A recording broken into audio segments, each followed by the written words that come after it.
when Alex Eala steps onto the red clay of Roland Garros this May.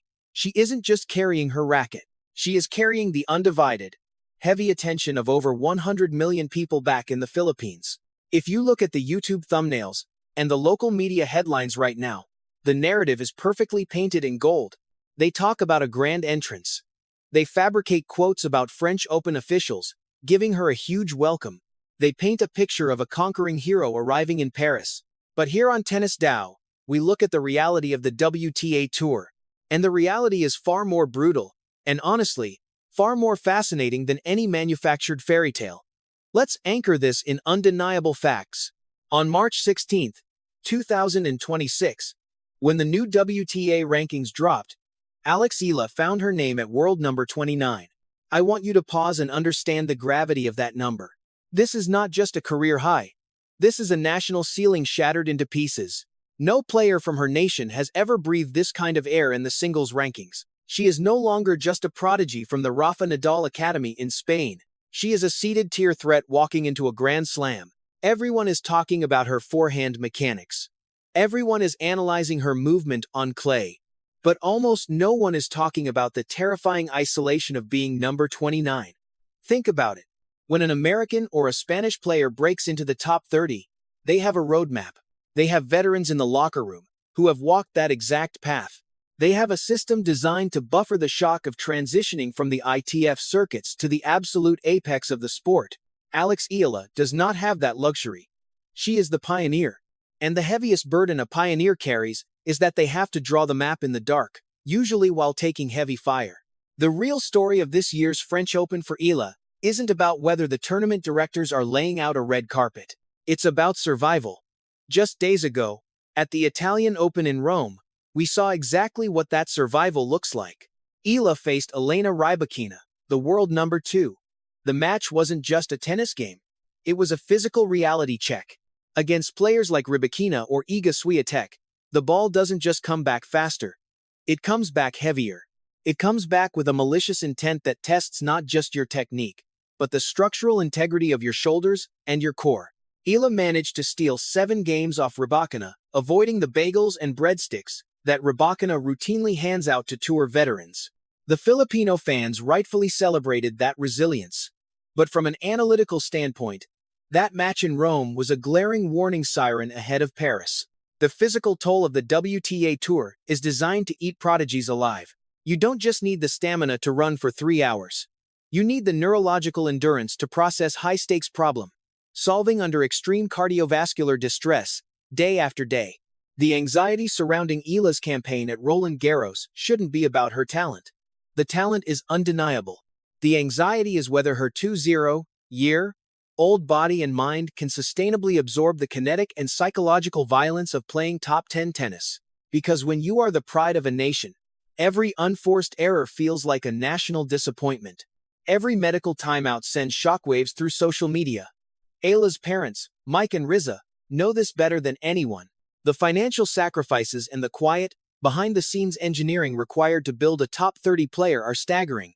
But the emotional cost of watching your daughter shoulder the hopes of a country is something numbers can't quantify. So, as the gates of Roland Garros open, forget the clickbait about grand welcomes. The true drama lies in the quiet moments before she walks onto the court. It lies in the tension between the historic pride of reaching number 29 and the suffocating anxiety of trying to stay there. To understand what Alex Eala is about to face in Paris, you have to understand the soil she was built on. For years, Eala has been honing her craft at the Rafa Nadal Academy in Mallorca. When people hear that name, they immediately think of a tactical blueprint: heavy, looping topspin, relentless baseline grinding, and an absolute refusal to surrender a single point. It is a system built on suffering and endurance. And on paper, that DNA should make Roland Garros her natural hunting ground. But here is the reality that the highlight reels won't show you. The WTA Tour in 2026 is not playing traditional clay court tennis anymore. When you look at the current apex predators of the women's game, players like Iga Swiatek, Aryna Sabalenka, and Elena Rybakina, they are not grinding. They are terminating. They are taking the ball exceptionally early, stepping inside the baseline, and flattening out their ground strokes to punch through the heavy clay. The traditional Spanish clay court philosophy, which relies on dropping deep behind the baseline to construct points, is suddenly becoming a fatal vulnerability against this new breed of overwhelming power. This is the exact tactical puzzle that trapped Eala during that Italian Open match against Rybakina. If you watch the geometry of that match in Rome, a terrifying pattern emerged. Eala was hitting with excellent depth and heavy RPMs on her forehand. In the ITF circuits or even at the WTA 250 level, those shots force errors.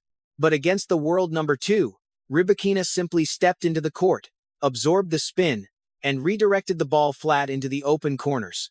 Eala was forced to run laterally, sliding across the dirt not to attack, but purely to survive. This brings us to the unspoken cost of Eala's current trajectory. When you are world number 29, you are no longer sneaking up on anyone. The locker room knows who you are. The analytics teams of the top 10 players have mapped out your heat zones, your serve placements under pressure, and precisely how many miles per hour your second serve drops when you are fatigued. They know that to beat Alex Eala, you have to target her lungs and her legs. You have to force her into a defensive scramble, stroke after stroke, until the kinetic chain breaks down. And this is where the anxiety for Filipino fans should truly lie, not in her shot-making ability, but in her biological limits. The transition from a highly touted prospect to a sustained top 30 player is a graveyard of broken shoulders, torn abdominal muscles, and chronic fatigue. Every time Eala is forced to defend a heavy, penetrating strike from a player naturally larger and physically more developed, the shock absorption goes straight into her joints. Think about the quiet moments off the court. Think about her parents, Mike and Riza Eala. The media sees their daughter smiling at press conferences or waving to the crowd after a grueling 3-set victory. But the parents see the aftermath. They see the hours of ice baths, the intensive physiotherapy sessions just to get her arm ready to swing a racket the next morning, and the mental exhaustion of knowing that tomorrow, she has to do it all over again against another world-class athlete. Being the pioneer of a nation means you don't get to rest. When you are the only Filipina to ever reach this high in the singles rankings, there is no one else to share the spotlight or the expectations. If a Spanish player loses in the first round of Roland Garros, there are 5 others to take the headlines. If Alex Eala loses, a nation of over 100 million people feels the sting. That invisible weight changes the way a player breathes on the court. It turns a standard breakpoint in the second set into a referendum on her entire career. So, when the draw for the French Open is announced, do not just look at who she is playing. Look at the stylistic matchup. Is she playing someone who will allow her to dictate with her Nadal Academy topspin? Or is she drawn against a flat-hitting powerhouse who will immediately test whether her 2-0-year-old body can withstand a 2-hour physical assault on the red dirt? Because in Paris, the clay doesn't just stain your socks. It exposes every single structural flaw in your game and your physique. If the physical toll is the first filter of Roland Garros, the psychological weight is the ultimate executioner. When you look at the architecture of a Grand Slam, it is essentially 2 completely different tournaments stapled together. The first week is about survival. It is about navigating tricky qualifiers, dealing with nerves, and escaping early upsets. But the second week? The second week is a closed room where only the absolute apex predators remain. For Alex Eala to push deep into the clay of Paris, she has to undergo a psychological mutation. She has to stop playing like a rising star trying to prove she belongs, and start playing like a top 30 veteran who expects to win. This is where we must look at the broader landscape of Asian tennis history. When Li Na won the French Open in 2011, or when we look at Zheng Qinwen's recent ascendance into the top 10, there is a distinct pattern. They didn't just break through, they violently kicked the door down. But even with the massive, state-backed infrastructure of Chinese sports behind them, the psychological crushing weight of carrying an entire region's hopes almost broke them multiple times. Li Na famously struggled with the suffocating pressure of being a pioneer. Alex Eala is walking into that exact same pressure cooker, but the context is even more isolated. The Philippines does not have a historical blueprint for Grand Slam singles success. There is no manual. Every time she steps to the service line on court Suzanne Lenglen or court Simon Matthew, she isn't just trying to hold serve. She is validating the millions of pesos invested into her career. She is validating the agonizing decision her family made to send her away to Spain as a child. She is validating the hopes of a country that treats its sports icons like secular saints. That is not a burden you can fix with a better topspin forehand. This brings us back to the noise. The YouTube titles claiming Amelie Mauresmo is giving her a huge welcome. The manufactured quotes, the artificial hype. It is all a distraction from the cold, beautiful, and terrifying reality of what Eala is actually attempting to do. The reality is that world number 29 is not a comfortable resting place. In the WTA ecosystem, being in the 20s makes you a target. You are ranked high enough to draw the absolute best from lower-ranked players looking for a signature win, but you are still vulnerable to being brutally dismantled by the Swiateks and Sabalenkas of the world. You are caught in the middle of the food chain. Will her body hold up? Can her shoulders withstand the violent, heavy clay court rallies against women who have 5 to 10 years of tour-level physical conditioning over her? We don't have the answer to that yet. But what we do know is this. Alex Eala has already done the impossible. She has completely rewritten the parameters of what a tennis player from the Philippines can achieve. The ceiling has been shattered. The history books have already been updated to reflect March 16, 2026. Now comes the hardest part of being a pioneer.